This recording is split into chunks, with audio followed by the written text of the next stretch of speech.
Kanuna göre mi ayarlarsın? Mare lazım, öyle lazım yok ki. Canlı yayın mı yapsam? Tabii. Kaydediyor, canlı yayın değil. Ben canlı yayın yapıyorum.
Bugün inşallah burada Zala Camii'de okurken karşımda Mersin Zala Dernek Başkanımız Cuma Karras Bey de burada.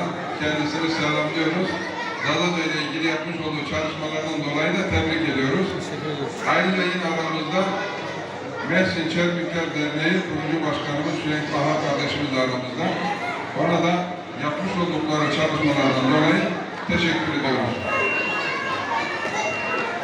Amina takılmen gibi tamam ama ayıp ramelekinda selam Bavreken bütoya Amina Abtubol devletin emşodeya Emşobenun turamınga çaresi Zeyde ceydin yadın eji kadkesi Namedacı hakka amla Amina أحمد محمود محمد مصطفى ومن ظهير ملك بي أشكرا هدف جوي دست بايا كبرا جوي بالمغرب جوي جيروش خلا جوي كعبي سبت داشك نابرا قول ركيب إنظر بفضان كيف ذاك أبيك وفقار دينان الدنوات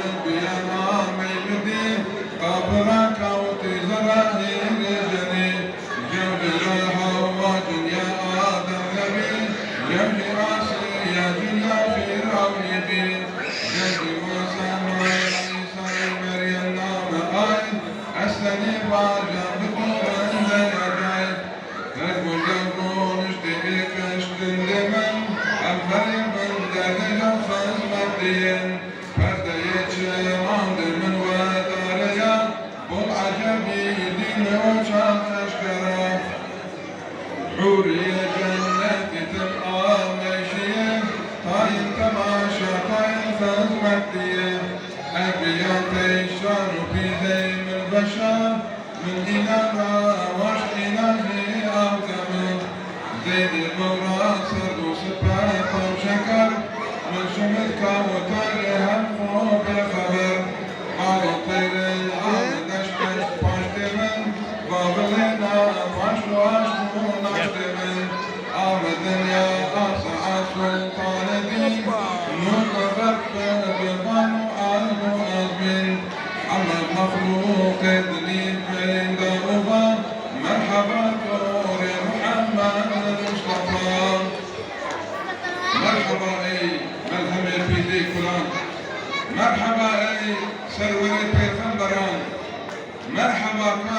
جماعة مرحبا تبخير عمي توري مرحبا مرحبا ترجاجي ماروسيان مرحبا درمان قلبني وشام مرحبا اي محضن شرع ربي مرحبا اي سروري هدنادني مرحبا اي نور چمي امتان مرحبا پیغمبر آخر زمان مرحبا اي امام الانبياء مرحبا تذليل الاولياء